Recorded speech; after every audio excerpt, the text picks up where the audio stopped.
Our leadoff batter, Minnesota House Speaker Lisa Demuth. She's a lifelong resident of Minnesota. She's a conservative Republican, a school board member before she was elected to the House, vaulted up the leadership ranks. In February, she made history as the first black lawmaker and first Republican woman to serve as Speaker of the Minnesota House. Now she's running for governor in a newly exciting race. The pride of Cold Spring, Minnesota. Speaker Demuth, welcome to Axios.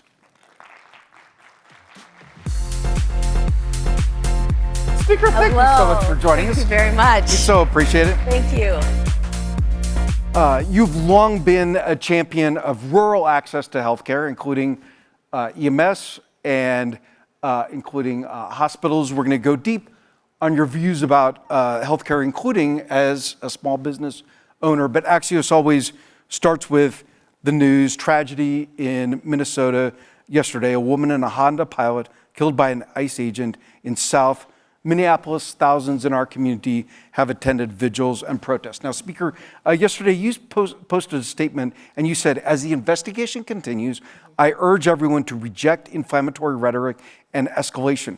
And it seems like that happened. It looked like, I just talked to Tori, Nick, the team. It sounds like that overnight was peaceful. Yes. How do you feel like your fellow Minnesotans have been responding to this tragedy? I think as that investigation continues forward, and any loss of life is tragic, and I acknowledge that, but as the investigation moves forward, it's important, if people want to protest, that it's done peacefully. And you're exactly right, Mike. That's what we saw through the night, and that is my hope for Minnesota. We have long had the challenges as we experienced in 2020, and that when things get out of hand, it's damaging for our communities, and we all recognize that. People can use their First Amendment rights. They can protest peacefully, but we also need to let the law enforcement do their work as they're both investigating and the work that's going on by agents on the ground.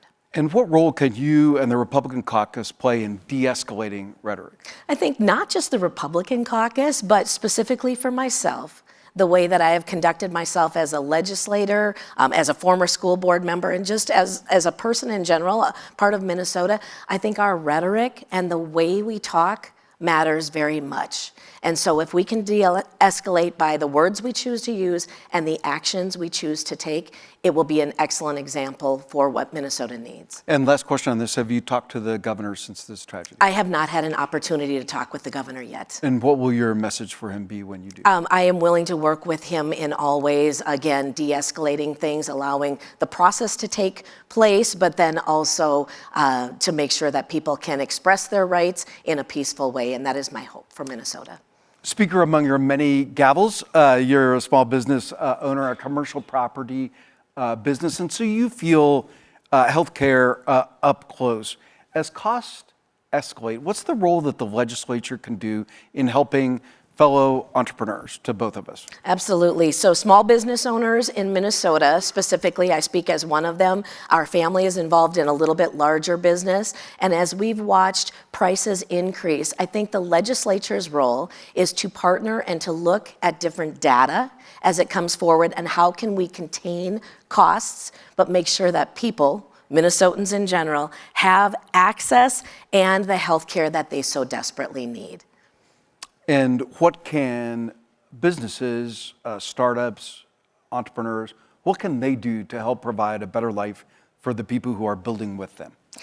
Business owners and supervisors, everyone within those roles can both lead by example of a healthy lifestyle, but also make those opportunities available for their employees to get both the health care that they need, but to encourage a healthy lifestyle. You know, I have to smile because, a growing family and as people are affording and living their lives, sometimes people talk about that work-life balance. I don't know if that is ever really found because you are 100% work and you're 100% life and it all needs to mesh. But having employers that want to do the right thing for their employees is the best way to lead.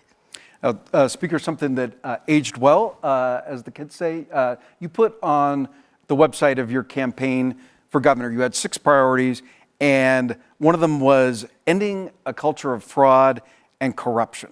And Tori Van Oot pointed out to me that there's a real nexus between public health and fraud. How do you see that? How do you look at that issue, and what can be done about fraud that hurts public health?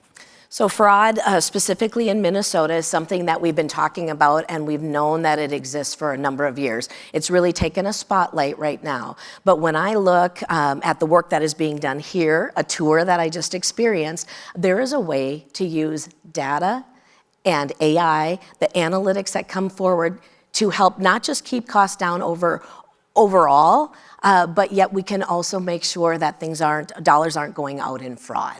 There's definitely a way that we can put in fraud prevention measures using those tools available to keep the costs down. Now, in our unveiling party here for America's Health rankings in Axios AM today, and on Axios.com, we did the top 5 healthiest states, the least healthy states, a map where you can see every one of your states. But you and I were chatting backstage with Terry Clark, one of our hosts, and he pointed out that one of the really pieces of good news data points in here is cancer screenings, up 16% from 2022 to 2024. You've shared that you're a 16-year cancer survivor. What does that stat tell you, and what can keep that momentum going?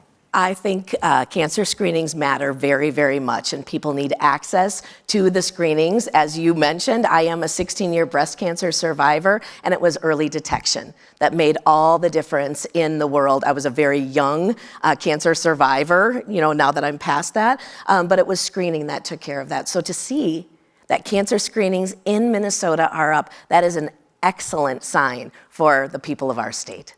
Another very encouraging sign, premature deaths are down, but people who are living with chronic conditions, and of course that's a big driver both of cost and of pain, like that continues to be up. As you travel the state, and now in your statewide role, both with your gavel and as a candidate, like what are you hearing that encourages you as far as Minnesotans' health, and what worries you? We have a great state here in Minnesota, but we are vastly different. We have concentrations of population in certain areas, but when you get into greater Minnesota or the more rural areas, one of the things that is really important is to make sure that everyone has access to health care that they need. That includes regular checkups, screenings, even dental is something that we need access to make it so people can access the care needed in an easy way, whether it's transportation that might be a barrier, or the availability of open appointments, whatever that might be. That's really what I hear, though, is people need that access across the state in an easy manner. One worrisome backdrop to this data is this could wind up being a high watermark of Americans having health care, having vaccinations. Like a lot of that is going to be at the doorstep of Republicans. How will you handle those conversations? Those conversations are continually ongoing, and we lean on leaders, we lean on professionals and experts in the area of healthcare, and then we work in the legislature, both House and Senate, with our committees to really view the data to see how we can keep costs down, but yet provide the care that Minnesotans so need. And so it's an all-in approach. Okay, you are usually very specific. You just got very vague. Yes. So I'm gonna push you on this. Sure. Like, what's a way that you think is feasible that you could cut costs and therefore maybe make more coverage available? Using AI and the data that is provided, as we heard earlier today, to look at what specific measures and what specific treatments might help keep the costs down overall. Now, Minnesota is a very healthy state. You're 6, that's maybe down a couple, but top 6 out of 51. What do you think accounts for that? And I mentioned at the top, you're a lifelong Minnesotan. All 4 of your kids still live here. What makes Minnesota so healthy? So Minnesota, and what can the South learn from it? Well, I think we are very resilient as a state. I mean, when it gets cold, I don't know what the temperature is today. I think it's around 30. That is not cold in Minnesota. We can still get out and we can enjoy our lives, whether it's walking or I'm not a runner. I have done 2 5Ks, but I never hit that runner's high. But to get out and walk or to bike. But you're a big Orange Theory person. I do really like Orange Theory. It's accountability. It pushes me harder than I want to. I like the rower. I do like the rower. Competitive. But I think in Minnesota, we have a healthy lifestyle. We do have access overall, generally, we overall have access to good, healthy food. We are connected in communities. All of that leans into a healthy lifestyle. Our communities matter very much to us. I mentioned at the top that you've been talking a lot about fraud. Our penultimate question here, going to pull back the camera from healthcare and talk about fraud and government programs more generally. And the people in this audience, like the people in this building, know that there's nothing new about this story from Minnesota. Axios Twin Cities has been covering it for years. There have been indictments. The New York Times has covered it. But a viral YouTube has brought in more attention to it. Why was it that Nick Shirley was able to find things that the government wasn't? Axios has done a great job in working with Tory, other things that have been reported on fraud. That has gone on for years. There have been different reports. As far as why did that gain the attention that it did, it's always interesting to watch social media and to see how things become viral so quickly. I'm not that expert. I don't know why it got as big as it did, but... Well, I do, because it was vivid, it was real, it was a human telling a story. Like that's the magic of social media, right? It really is. And there were clips that people could see, and then if they wanted, they could go on and watch an over 40-minute video, and it appears that many, many thousands of people did that. But it's important. Millions. Millions, yes. It's important to recognize, though, that information was not new. It just needed to get out in a broader sense. This is an opportunity that we have as Minnesotans to end fraud immediately.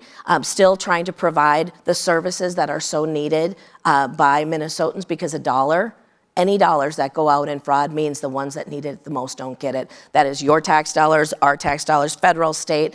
It needs to end, and this has brought an awareness now as legislators. We can come together. We go back February 17th. We can come together and make a difference and put in additional safeguards to prevent this. And so do you think that the virality of this video, the new public attention to this issue, do you think that that's more likely to spur action in the coming session? I do believe that it will spur that action. Now, the way we work with each other is going to be the interesting piece, because fraud shouldn't be just a Democrat or a Republican issue.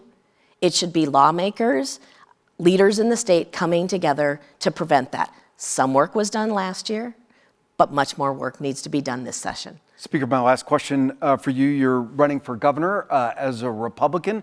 It looks like you now may be facing Senator Amy Klobuchar on the Democratic side. What would a Demuth-Klobuchar race look like? I think regardless of who the Democrats choose to put in, now that we know that Governor Walz has stepped out of the race, whoever that is, I'm going to run the same race. You're doing that thing. Don't do that thing. So you know Senator Klobuchar. What would it be like to run against her? I don't know. I've never run against Senator Klobuchar, but I will say that I will run a clean, respectful race, and that's what I expect of any opponent. Politics, the way that I've always looked at it is when I became a legislator, I went back to my district and I said, you know what? Not all of you voted for me, but I'm 100% your representative. That is how I've looked at my public service, whether it was school board or the legislature. A candidacy and running for an office doesn't have to get mean. I love that, and that's a great X. We used to say a tweet. That's a great X post. And Speaker, on the Republican side, another one of the candidates, Mike Lindell, the pillow guy. What do you have over the pillow guy? A different pillow. I have elected official experience. I've been serving in the legislature, in the tie this year in the House for only the second time in Minnesota history. As a leader, I have proven that I could work for the betterment of Minnesota with Democrats in leadership too. And Axios always ends with one fun thing. You have 7 grandkids in the state. As if that is not enough of an extreme sport, you have been sledding. I was, yes. I have a granddaughter that said, hey, let's go sledding. And I just didn't want to break anything, and I didn't. I did it. So Drop the mic. Speaker Demuth, thank you for a great conversation. thank you very much.